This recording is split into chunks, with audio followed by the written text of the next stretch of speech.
નમસ્કાર દર્શક મિત્રો, આજે આપણે વાત કરવાના છીએ ગુજરાતી લોકવાર્તા માણસીઓ વાળો।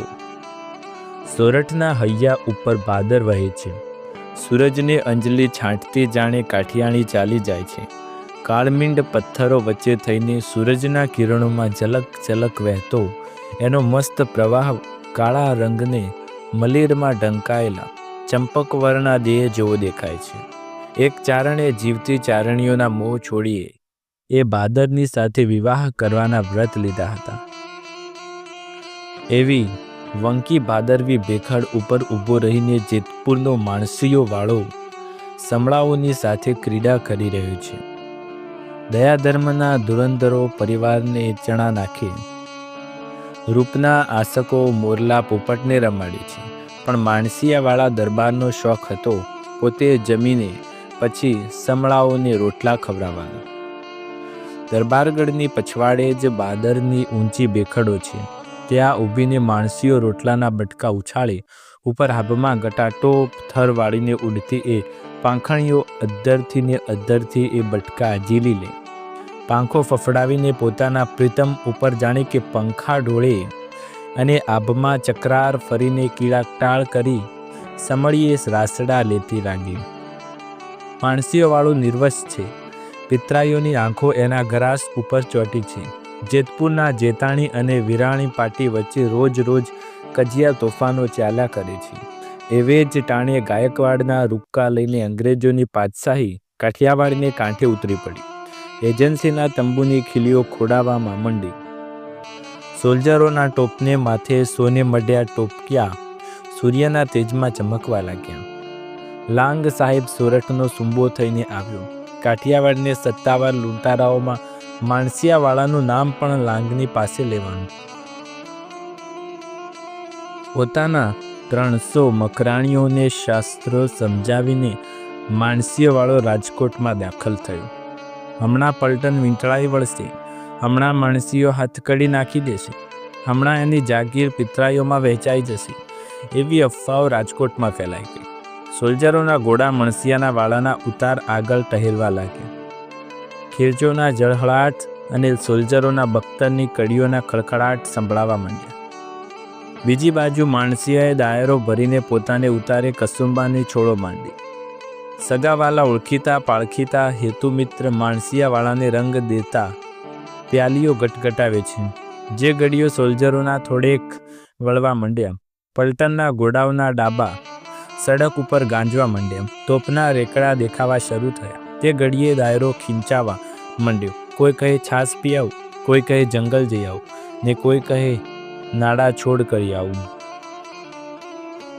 જોત જોતામાં એકેય ગરડું બુડ્ઢું માનવી પણ ન રહ્યું, સૌને જીવતર વહાલું લાગ્યું। આપોઆપ મણસીઓ હસવા લાગ્યો। કા ભાઈ મકરાણીઓ, આપા બોલ્યા, તમારે કાંઈ કામકાજ નથી જાવું, ઉઠો ને એક આંટો મારી આવો। ગાળમળ કાઢ્યા, દરબાર એવડી બધી ગાળમ કાઢ્યા, હુકમ દે એટલે આખા રાજકોટને ફૂંકી મારી। 300 મકરાણીઓના જણજાળીઓમાં સિંસા ઠાસીને બેઠા છે, પાણી પીવા પણ એકેય ઉઠતો નથી। કલાક, 2 કલાક, 3 કલાક અને સોલ્જરો વિખાવા માંડ્યા, તોપોના રેકડા પાછા વળ્યા, ઘોડાના ડાબા ગાજતા ગાજતા બંધ પડ્યા, અને થોડી વાર થઈ ત્યાં તો રાજકોટના ઠાકોર મેરામણજી છડીએ પોકરાણ્યું। મણસીઓ અને મેરામણજી એકબીજાને બથમાં ગાલીને મળ્યા। આપા માણસિયા મેરામણજીએ મહેમાનની પીઠ થાબડીને કહ્યું, સાહેબ રજા આપી છે, જેતપુર પધારો। કા મળવા બોલાવ્યો કે સાહેબને મળવા વગર કંઈ જવાય? માણસિયા, ભાઈ સાહેબને નવરાશ નથી, હું એને મળી આવ્યો છું, હવે સીધે સીધા જેતપુર સીધાઓ। ના ના મેરામણભાઈ, એમ તો નહીં બને, સાહેબને રામ રામ કરીને હાલ્યો જોઈશ। કાઠી, હઠ કરો માં, સરકારના સેન સમદરમાં પાણી જેવા છે, એના પાર ના આવે। અને મેરામણજીભાઈ, માણસિયાને સમદરમાં નાહવાની મોજ આવે છે, ખાડા ખાબોચિયામાં ખૂબ નાહ્યા। એટલું બોલીને માણસિયાવાળાએ લાંગની છાવણી પાસે થઈ પોતાની સવારી કાઢી। એક દાણ હાલ્યા કરી લાંક સામા બકી ઉઠ્યા, ખેર ગયા લોક મત નિશાણી કા ખેલ। 300 મકરાણી ભેળા ચંખા ખોળ, મૂછ તણી, ઉબાણી વેગુસુ આયા ધરાકુ આઠેલ। છેવટે પિતરાઈઓની અદાવત ફાવી. સગાવાલાઓએ જ એ સિંહને પાંજરે નખાડ્યો. ગાંડો ગાંડો કરીને પિતરાઓએ માણસિયાને કાળા કોઠામાં કેદ કરાવ્યો. બદીવાન ખાતો નથી, પીતો નથી, આસમાન સામે આંખો માંડીને બેઠો રહે છે. ત્યો તો કર.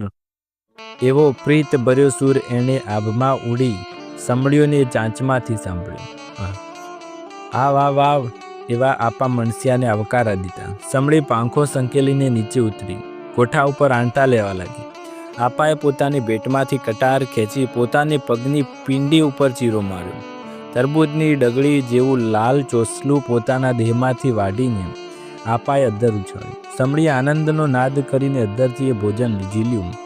બીજી સમળીઓએ ચીસ પાડી. બીજું ચોસલું માણસિયાએ પોતાની મસ્તાન જાંઘમાંથી વાઢીને ઉછાળ્યું. ત્રીજી આવી, ચોથી આવી. જોત જોતામાં તો સમળીઓના થર બંધાઈ ગયા. આપાને આનંદમાં હિલોળા છૂટ્યા. હસતો હસતો પંખીઓના પ્યાર કરતો કરતો આપો પોતાની કાયા વાટતો ગયો અને આબમાં પોતાની કાયા વાટતો ને આબમાં મિજબાની પીરસતો ગયો. સાંજ પહેલાં એણે દેહ પાડી નાખ્યો. પિતરાઈઓના મોઢા શ્યામ બન્યા. માણસિયાની નનામી નીકળી છે. આબમાં સમળીઓના ટોળા ઉડે છે. પોતાનો પ્રિયતમ જાણે કે શયન મંદિરમાં પોઢવા પધારે છે એમ સમજીને એ સમળીઓ નીચે ઉતરી. શબને વળગી પડી. પોઢેલા સ્વામીનાથને પંખા ડોળવા લાગી. લોકોએ વાંસળા મારી મારીને પંખીને અળગા કર્યા. ચિતાને આગ મેલાણી અને ચારણે મોઢું ઢાંકીને મરસિયા ઉપાડ્યા. ગરવરના ગરજાણ ઊંડી આબ ઉપર ગયા. માંસનો દ્રવતલ મેરાળ ડળીએ જેતાણ દણી. આજ ગિરનારના ગીધ પંખીઓ ઉડીને આબુ પહાડ ઉપર ચાલ્યા ગયા, કેમ કે પંખીડાને માંસને તૃપ્ત કરનાર શૂરવીર તો ઢળી ગયો. હે માણસિયા, તું આ જ રીતે આ કેમ હો? તે તો તારા શરીર પર પિસ્તોલ મારીને લોહીથી દેવીના ખપ્પર ભરવાનો છૂપ કોલ દેવીને દીધો હતો. તે તરવારની ધાર વડે આહીરોના માથા વાઢ્યા હતા અને તરવારોના તોરણ બાંધીને તાણે કે તારા વિવાહ ઉજવ્યા હતા. હે માણસિયા વાળા, આ શું કહેવાય? આવું શાંત મૃત્યુ તારા માટે સંભવ જ કેમ? તું મરે ત્યારે તો બંદૂકોના ભડાકા હોય અને તારા શરીરને માથે તરવારની ધાર ઝીંકાતી હોય. એને બદલે તું છાનો માનો સીધ મુવો. બાપ, તારી ચિતા ઉપર સમળીઓ શક્તિઓ આવીને પાંખોના પ્રહાર કરે છે. તારા સરખા સુરવીરના માંસનું ભક્ષ્ય કરવાએ સુંદરીઓના વૃદ્ધ વળ્યા છે. ઘણું કરીને મૂળુભાઈ વરસડા નામના ચારણે રચ્યું.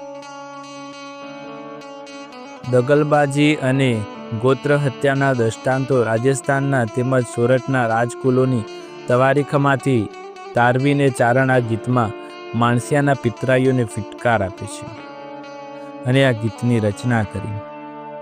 એક દાણ હાલ્યા કરી લાંક સામા બકી ઉઠ્યા ખેર ગયા લાંકમાં નિશાણિકા ખેલ. 300 મકરાણીઓ ભેળા ચંચાક ચોળ મૂછ તણી ઉબાણી તે ગુસ્સુ આયા ધરાકુ અઠેલ. મિત્રો, તમને વિડીયો પસંદ આવે તો વિડીયોને લાઇક, શેર, કમેન્ટ કરો. ચેનલ પર નવા હોય તો ચેનલને સબસ્ક્રાઈબ કરો. આવી જ અવનવી લોકવાર્તાઓનો વિડીયો જોવા માટે ચેનલ સાથે જોડાયેલા રહો. ફરી એકવાર નવા વિડીયોમાં મળીશું આવી જ એક નવી લોકવાર્તા સાથે. ત્યાર સુધી તમારા બધાનો આભાર.